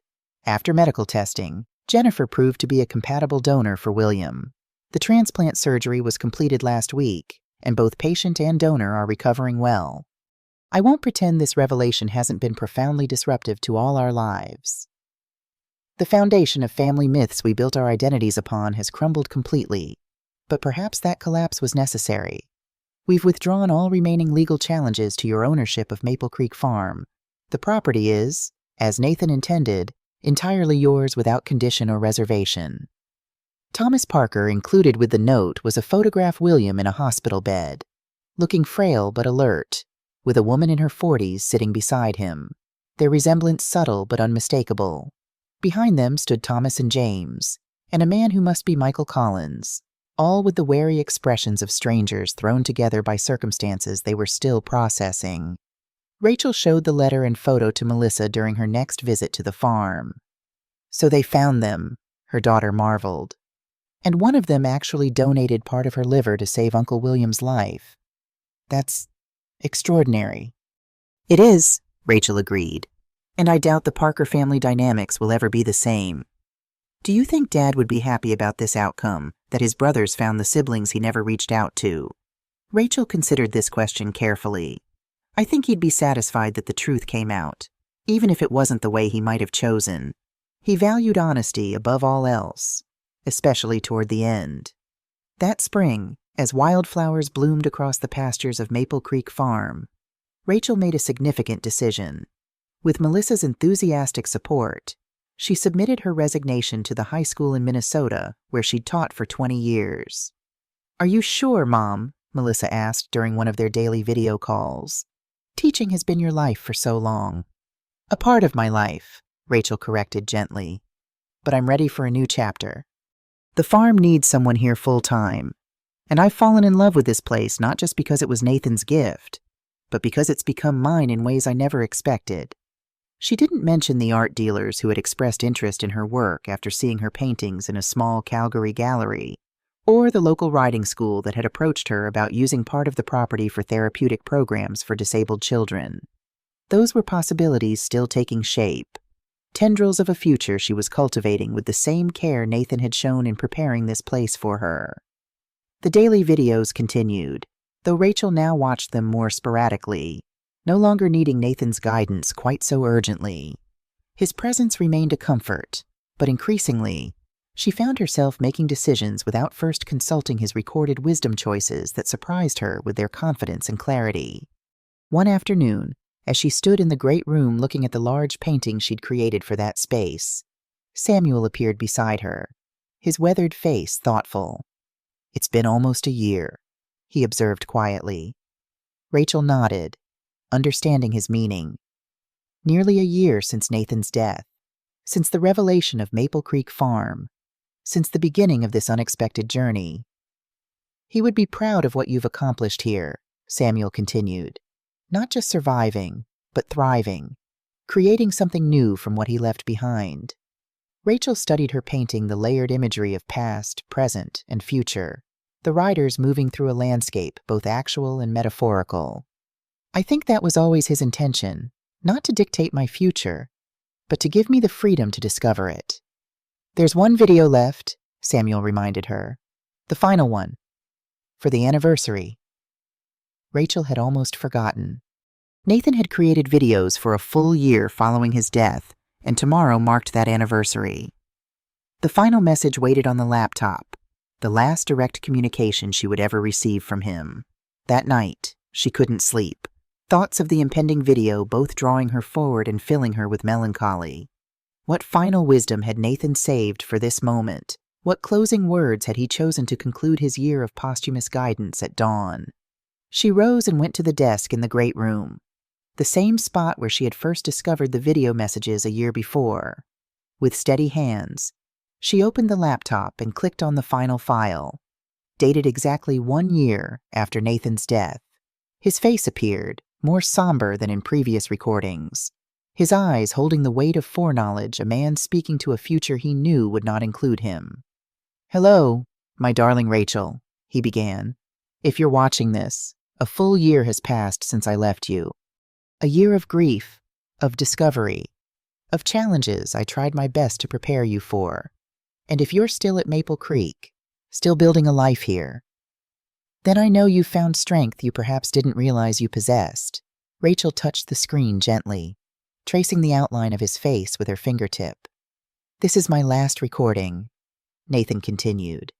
"After today, whatever guidance I can offer from beyond must come from your memories, your understanding of what I valued, what I believed. But perhaps that's as it should be. The dead shouldn't direct the living for too long, or we risk keeping those we love tethered to the past when they should be moving forward." He shifted, leaning back slightly, his expression softening. "I've spent this year trying to give you what you need: explanations, warnings, encouragement. Now I want to give you the greatest gift of all: release. Permission to set aside these messages, these daily conversations with a ghost, and live fully in the present you're creating." Tears welled in Rachel's eyes, but they weren't the desperate tears of early grief. They were gentle, acknowledging both loss and gratitude. "I love you, Rachel. I always will, in whatever way the dead can love. But my time for shaping our story is over. The next chapters belong to you alone, to write however you choose." His smile was tender, bittersweet. "Make them beautiful ones, full of joy and creation and discovery, and know that somewhere, somehow, I'm cheering for every bold stroke of your brush, every new path you forge, every moment of happiness you claim for yourself." The video ended not with his usual "until tomorrow," but with a simple final "goodbye, my love." Rachel sat in silence as morning light filled the room, illuminating the painting she had created, the home Nathan had built, the legacy they had forged together. Then she closed the laptop gently, a symbolic act of both conclusion and commencement. Outside, spring had transformed Maple Creek Farm. The maple trees were budding, the pastures turning emerald green, the horses grazing contentedly in the morning sun. In the distance, discreetly positioned equipment from Western Plains Energy worked to extract the oil that would provide financial security for generations. Standing on the porch, coffee in hand, Rachel gazed across the property that had once been forbidden to her, the place Nathan had both fled from and returned to, the sanctuary he had created from the ruins of painful memories. She had come to understand that his greatest gift wasn't the farm itself, or even the financial security it provided, but the freedom to reinvent herself at 52, to reclaim passions set aside, to discover strengths she hadn't known she possessed. Nathan had transformed his childhood prison into her sanctuary, his painful past into her promising future. The forbidden farm had become hallowed ground indeed not because of the oil beneath its soil or the financial security it provided, but because it represented Nathan's final triumph over the family that had rejected him, and the lasting love that had sustained him. Spring would come again to Maple Creek Farm. The horses would run in green pastures. Oil would be carefully extracted from the western hills, and Rachel would continue creating art in the studio her husband had designed. Melissa would visit when she could, perhaps bringing children of her own someday to ride horses and explore the land their grandfather had reclaimed. And Nathan would remain present in the legacy he had so carefully crafted.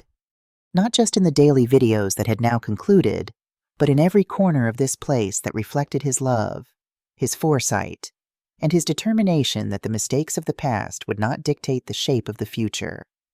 The forbidden had become the cherished, the secret had become the celebrated, and Rachel Anderson had become the caretaker of a legacy built not on obligation or blood, but on the purest foundation of all love, freely given and gratefully received.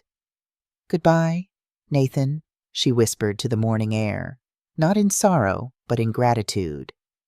Then she turned back to the house, to the studio, to the blank canvas waiting for the next creation, the next chapter, the continuing legacy of Maple Creek Farm.